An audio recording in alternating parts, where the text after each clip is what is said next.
o judiciário iraniano anunciou julgamentos rápidos para manifestantes detidos durante os protestos contra o regime. Isso acontece justamente quando ONGs temem a aplicação em massa da pena de morte. De acordo com o Departamento de Estado dos Estados Unidos, nesta quarta-feira está marcada a execução de um jovem de 26 anos detido durante os protestos. O presidente Donald Trump, a gente está acompanhando aí, chegou a afirmar que se forem aplicadas penas de morte, a resposta vai ser enérgica. E aí a gente tem novos relatos que apontam que pelo menos 2.400 mortes e 18 mil presos, esse é o balanço até então, já foram 18 mil pessoas foram presas nesses protestos no Irã até o momento, né?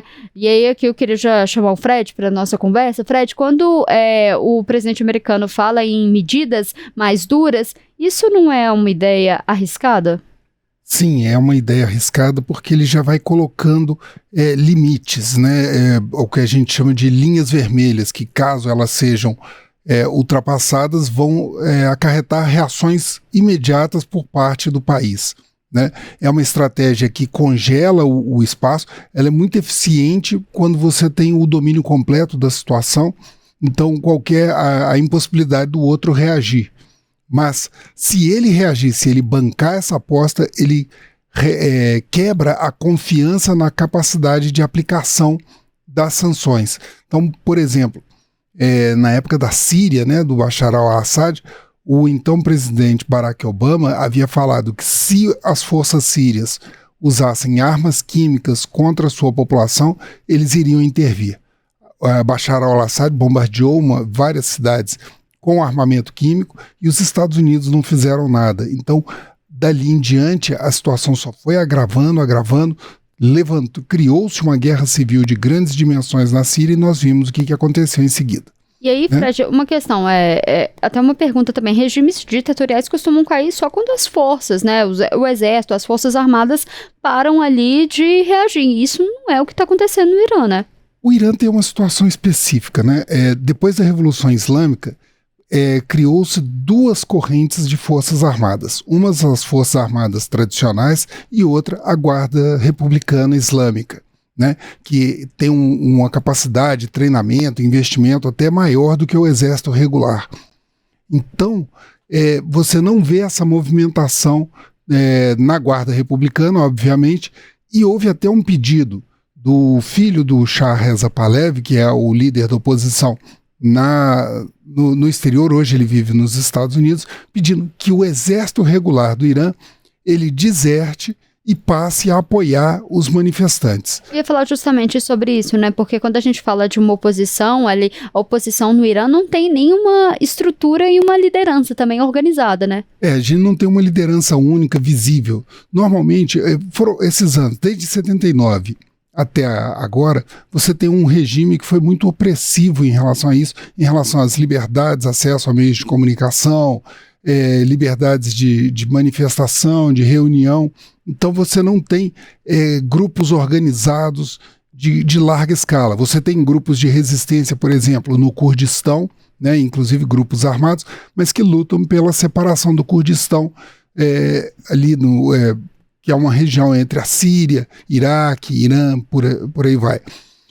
Você tem, basicamente, um grupo que ainda manteve uma certa capacidade de mobilização e reunião, que são os universitários, né? Então, dentro das universidades, ainda conseguia manter um certo grupo de reunião, de estabelecimento, e um segmento da antiga classe média iraniana, né, que ainda também manteve esses contatos com o exterior, né, para tentar fazer essa mobilização. Mas a gente não tem, nesse momento, um grupo de resistência armado, estabelecido, organizado, né, para se opor ao regime do Irã.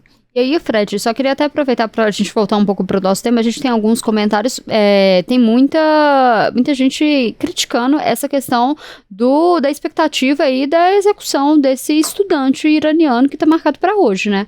Isso. Ontem, o site em persa do Departamento de Estado, ele divulgou a questão exatamente desse rapaz aí, que é o Erfan Soltani. Ele tem 26 anos, ele ficou preso e incomunicável por mais ou menos 3 dias, né? Segundo o Departamento de Estado, ele não passou por nenhum julgamento, nenhuma audiência. A irmã dele foi entrevistada, conseguiu falar com uma rede independente e também foi divulgado pelos curdos, né, pela mídia curda, que ela teve um contato com ele, a família, por mais ou menos 10 minutos, muito rapidamente. A irmã que é advogada, né? A irmã que é advogada, que trabalha no Irã ali. E ele muito rapidamente, eles conversaram, e esse daí ficaria agendado para hoje a execução, né? Isso ainda não há confirmação estatal. A TV Al Jazeera também diz que não há relatos na mídia oficial iraniana de que haverá a execução dele hoje, mas é esperado. Várias ONGs e o Departamento de Estado dos Estados Unidos tem falado muito sobre isso, sobre essa expectativa, né?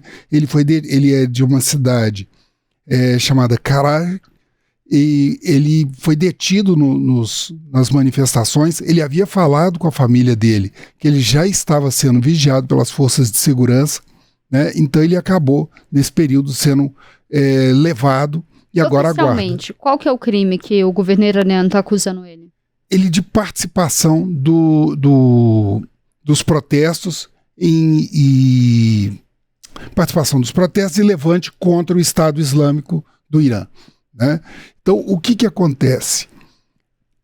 O judiciário do Irã já também afirmou que vai fazer procedimentos mais sumários, mais rápidos, e vai colocar a punição das pessoas envolvidas nestes protestos à frente, né, para que isso aconteça o mais rápido possível, né, para que haja uma repressão ainda mais dura em relação a esses protestos, mais do que já está acontecendo, né, porque os protestos estão sendo reprimidos com tiros de bala de munição real, né, nas ruas. Então é uma situação bastante complicada. Um novo relato agora da Agência dos Ativistas de Direitos Humanos do Irã, né, que é uma organização com sede nos Estados Unidos, ele elevou o número de mortes. Agora já são 2.403 mortos, sendo 18.137 presos.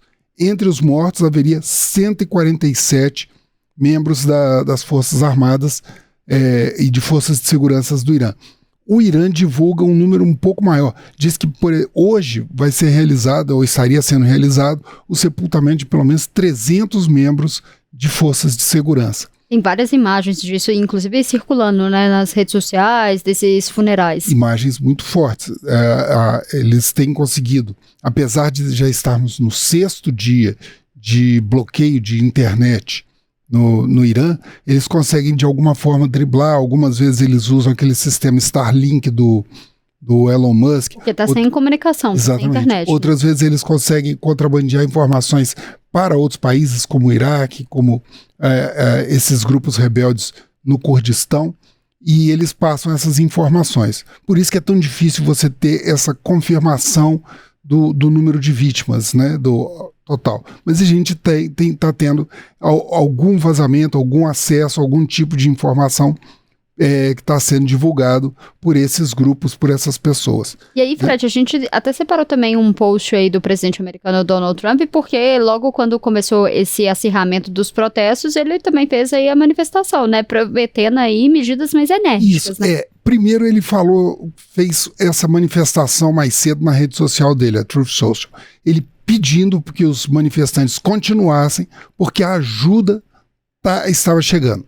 Aí o representante do Irã na ONU denunciou essa mensagem como sendo uma violação dos direitos humanos, porque ele estava incitando rebelião dentro do país.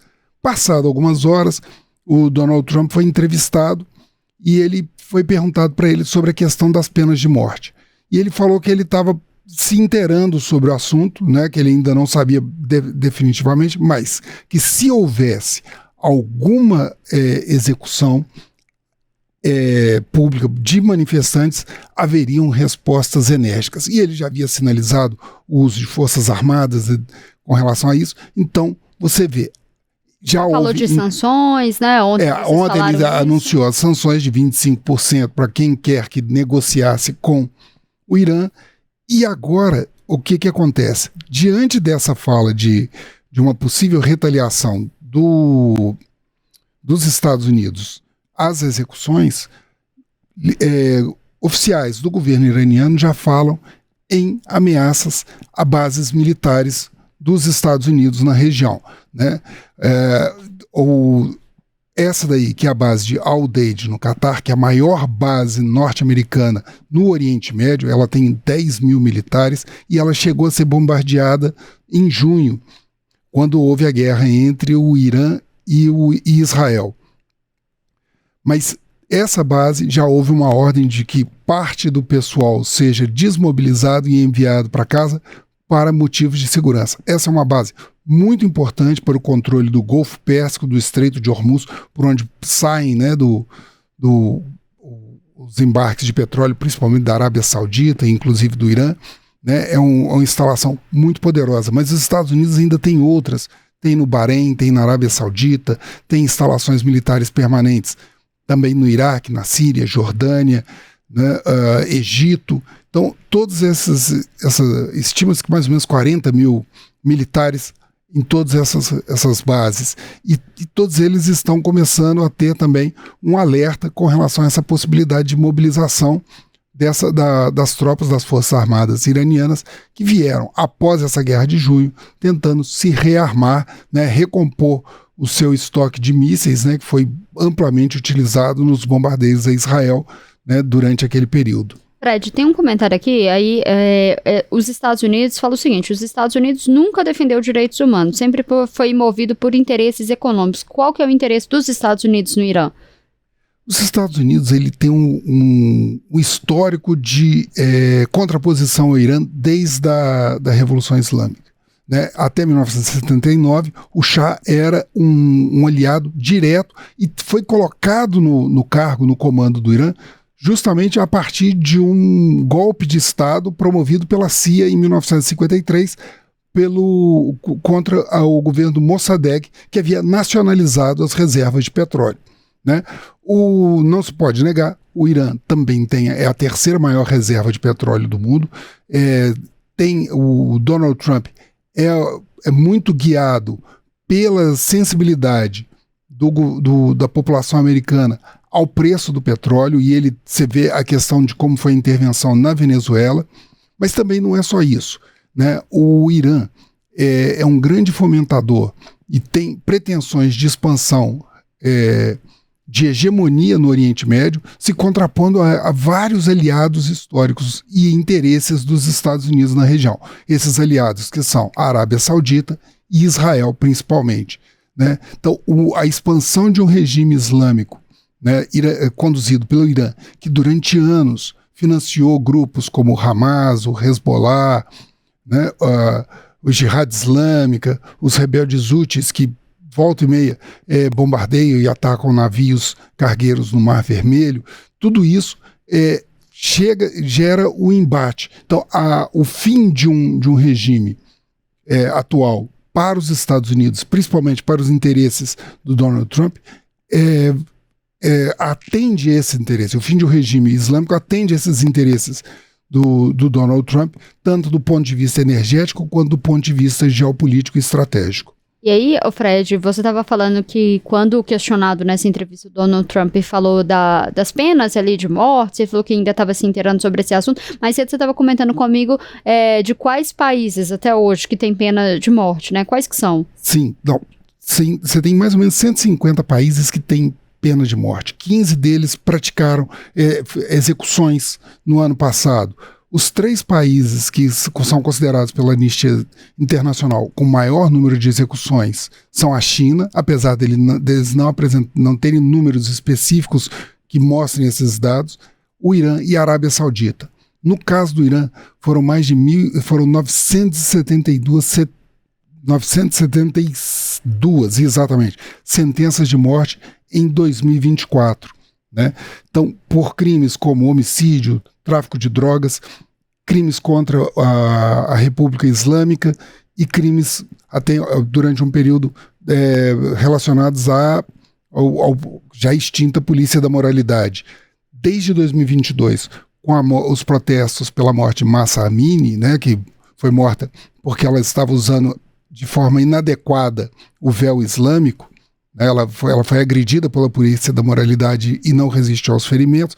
Houve uma série de protestos e também houve um aumento das execuções justamente por um outro motivo, que é aumentar o temor da população em relação ao governo para que não houvesse manifestações públicas. Mas nós estamos vendo aí que a insatisfação com relação ao regime e, inicialmente, com relação à crise econômica no país, tem sido maior do que o medo dessa pena de morte. Só um último ponto, Fred, para a gente terminar. Eu estava te perguntando até mais cedo, mas eu acho que vale a gente trazer essa discussão aqui. O Itamaraty divulgou uma nota, né? Eu avaliei como muito fraca. Como que você avalia essa nota aí do governo brasileiro sobre toda essa situação que está acontecendo no Irã? Eles fizeram uma nota que foi bastante burocrática, né? Não foi a nota deles, eu estou até com ela aqui assim. Eles falam da seguinte forma: o governo brasileiro acompanha com preocupação a evolução das manifestações que ocorrem desde o dia 28 de dezembro, lamenta as mortes e vem com essa parte que é bastante complicada, né? Ao sublinhar que cabe apenas aos iranianos decidir de maneira soberana sobre o futuro do seu país. A questão é que eles não estão conseguindo decidir, né? Exatamente. Você tem um regime que oprime e que não tem interesse a não ser reprimir essas manifestações, e uma parte grande da população que está insatisfeita, que não consegue vocalizar a não ser por meio dessas manifestações, está sendo reprimido de forma muito violenta. Claro que a intervenção militar ali, como até essas ações militares, como propõe ali o presidente americano Donald Trump, não é a melhor solução, mas também é uma nota que fala, mas no fim das contas muito fraca, né? O Itamaraty, ele está meio...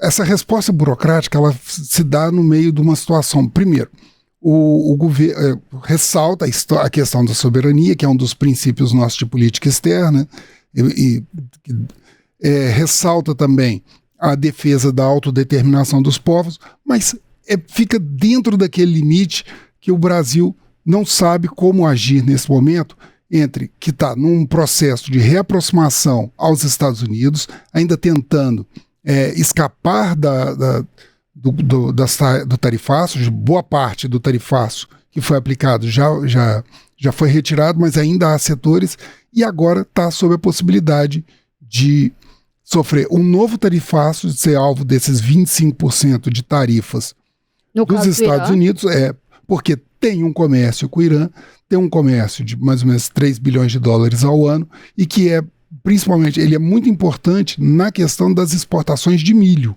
né? Então, afetaria o agronegócio brasileiro, você ter uma retomada de tarifas sobre os produtos, né? Então, isso daí, ele fica caminhando nessa linha fina, e no final das contas, né? Agora ele está mais pressionado ainda, né? Então, o que acontece? Ele, por 2 vezes, países que estão dentro da esfera de atuação do governo Lula de incentivo às relações Sul-Sul, primeiro a Venezuela e agora o Irã, que ele tem que optar: ou ele mantém a reaproximação com os Estados Unidos e evita um impacto mais forte sobre a economia interna, ou ele defende esses países, né, com os quais ele mantinha o interesse de estreitar as relações para o aumento das relações Sul-Sul em contraposição à Europa e Estados Unidos, né? E fica nessa linha fina e acaba tendo um pronunciamento em que ele diz, mas ele acaba não dizendo nada, né? Ele se pronuncia, mas ele não se posiciona. Inclusive, já tem muitos parlamentares, inclusive de direita, criticando esse posicionamento da diplomacia brasileira, porque o que se espera ali de um governo ali de esquerda, do PT, é direitos humanos, essa defesa dos direitos humanos, mas não só no território nacional, né? No mundo inteiro.